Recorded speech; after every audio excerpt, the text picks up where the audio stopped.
46 is brought to you by Dr. George Leeks, Pahrump's optometrist since 1990, offering full-spectrum eye care for children and adults. Call today, 727-8300. News is also brought to you by J.K. Nelson Law. Call 727-9900 today for your free consultation. If you need a lawyer, you need Nelson.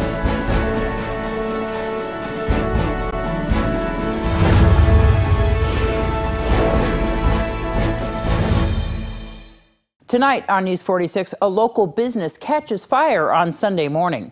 Engines were revved up at the Speedway over the weekend, and Valley Electric Association gets ready for their annual meeting. News 46 starts now. You're watching KPVM News 46 with Deanna O'Donnell.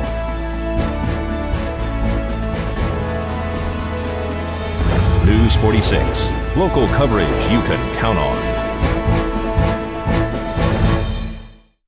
Good evening. It's Monday, April 11th, 2016. I'm Deanna O'Donnell for News 46.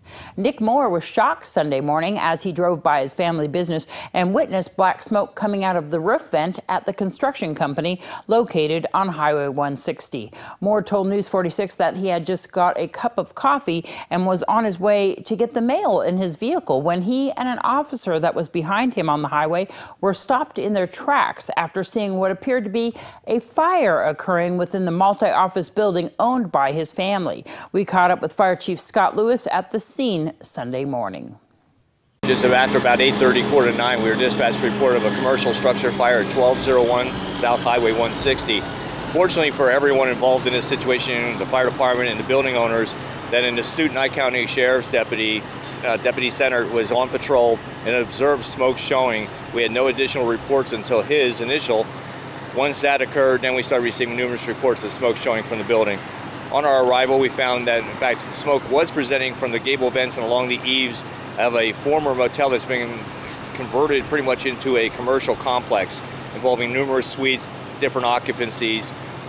We took a very aggressive interior attack today. We utilized our tower ladder, went to the roof, opened it up, and we found that there was fire conditions within the roof between the ceiling line and the roof surface, and it was extending beyond several offices at the front of the building.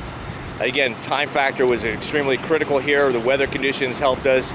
We've been experiencing some high winds today. They were calm on our arrival. Now they're starting to pick up a little bit.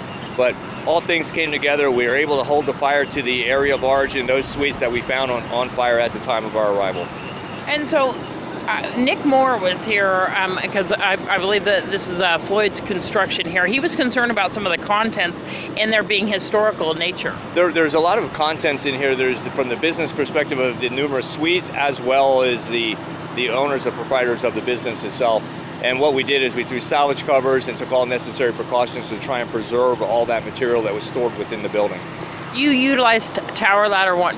We did. Tower Ladder 1 went into roof ops today and cut an access hole and also removed what was left of the HVAC. The air handler on the roof was actually collapsing into the structure. So they went up there and fashioned such a manner that they would protect the interior crews who were operating. And at one point, they also utilized our line to halt the forward progress of the fire to the adjoining suites running along the frontage road. Does it appear that the fire came from the air conditioning unit? We're looking in the area of the immediate area of the air handler. It looks like it's a really good suspect area for us right now. We're about to get into that investigative mode and pull the crews out for rehab. All the equipment is still in position. We're going to go in. There's different types of insulation involved in this structure, including some cellulose, which can be highly troublesome for us, especially if we get some winds.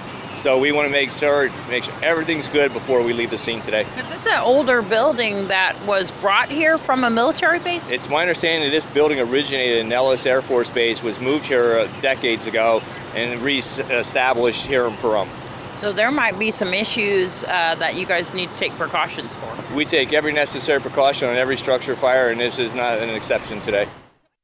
The Dwarf Nationals were held over the weekend at Pahrump Valley Speedway. Here is Chad Broadhead and Todd Dameron with more. Dwarf Car Nationals, of course, once again. These are so popular, aren't they? Oh yeah, it's a really popular class. I love this class. They've been behind us 100%. We just haven't had the Nationals for a couple of years, and this man standing next to me manned up and brought this thing back to the Speedway for us. Tell me all about it, Todd. We just started this new club in Las Vegas, Sin City Dwarf Cars, which is a part of Western States Dwarf Car Association, which consists of, we have drivers here, clubs here from Wyoming, Utah, Arizona, Oregon, California, Nevada. Are you guys going to continue to have your nationals here? We continue to try to have one every year here. Chad helps us out a lot and allows us to do this. What does it mean to have a national race with classic cars here in Pahrump? We want the exposure, and to get the exposure, we have to bring these nationals to our track because we want the caliper drivers that they have. We got some big name drivers here, and to get that kind of people, we have to do these nationals, and it's awesome. It's awesome for the track, and it's awesome for the town. It brings a lot of money and revenue to our town for the weekend for 4 days. Where else do you guys race? Our next race is in Fernley, Nevada. How are you guys liking the track here in Pahrump? Oh, we love Pahrump. It's a perfect size racetrack for these little cars. I think we ended up with 65, close to 65 cars, which is really good. Because a lot of these guys drove 15 to 20 hours, and with the 70% chance of rain all weekend, Chad was able to get the race in for us, and so far so good. I always hear such good things about the track and that the drivers are very impressed with it. There's a lot of preparation, isn't there? There is, you know, especially when you have rain coming in like this. We looked at the forecast and it looked like 70% rain for both days. So we have to change the schedule and the way we grade the track and how we prep it. Well, this time the rain didn't come through, which thank goodness it didn't, but now it's taking us a little longer to get the track ready. These drivers understand that. They're patient, they're willing to work with us, and without their help we wouldn't be able to do it. You have Dwarfs racing here at the track pretty regularly, right? Yes, we do. Every scheduled race we have Dwarfs. What's coming up next for you guys? Right now it's just our regular scheduled racing. It'll be back in 2 weeks. And just watch the website. We'll let you know of other events if we're going to have the late models come in. And all classes, right? Yeah, all classes, mini stocks on up. So. Wow. And that website is? PahrumpValleySpeedway.com. News 46 will return in a moment with your Desert View Hospital health tip.